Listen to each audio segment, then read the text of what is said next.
morning, YouTube. All right, we're gonna do a follow-up call here. Yesterday I diagnosed a bad control board, so I ordered it and we're gonna go back out and replace it this morning. Fired up and everything's gonna work fine. So I just wanted to bring you along with me. A couple notes. Yesterday I had like 3 calls. That was nice. Was able to sign up another club member. So we'll be coming out and doing their maintenance in April and October.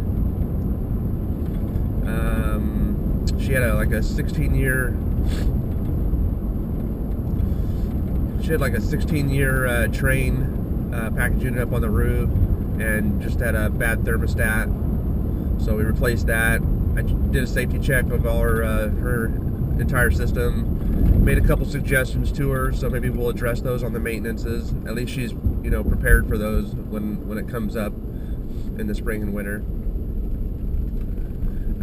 And then yesterday I also replaced an inducer motor. So that was a follow-up call from earlier in the week for a company that owns the house. So good times. We're working. It's starting to get back into the 50s and 60s here, so not as many people are using their heat as much, so the calls will probably start slowing down if it's going to keep being weather like this, but it's to be expected. So that's why we try and sign up club members so we can get out and stay busy doing maintenances. It's still working hard there. So alright, well, I just wanted to bring you guys along for this ride, and we'll hopefully I'll be able to get some video of this board. Okay, so yesterday I had changed out a gas valve a couple months ago because it was receiving 24 volts but not energizing. So I replaced that. Come back a couple months later, he says it's blowing cold air again, and so I know something's going on with the heating. He's got propane here, but now the focus has been directed over here. We got this 12-pin Molex connector on the board here. I'm going to take it off and I'm going to show you what we see on the back of the board. So here's the back of the board.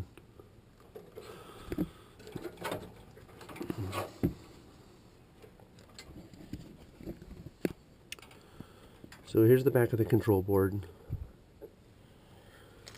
And what I notice is fracturing of the solder points right here on the back of the 12-pin Molex connector. And so things are cutting out. Could be a pressure switch, could be the gas valve itself. These are the two that go to the gas valve, and that one right there has like a hole in the top. Well, when those pins come through the board, they need to make a clean connection. The solder points need to be clean like this, but almost half of the connections on this board are fractured.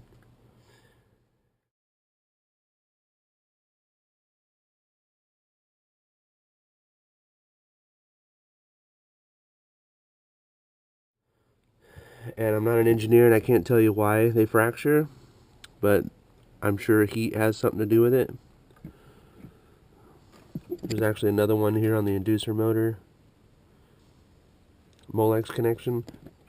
But when I see boards fail, and the majority of them are because of these connections here on the back of the board. So you can see it's a pretty intricate web of soldering, and it's just a maze. So, but sometimes these control boards, they just go out, and they're the brain of the furnace. So I got another one, and we're gonna replace it and see what happens.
test it a few times and see if it runs consistently for me, and only time will tell.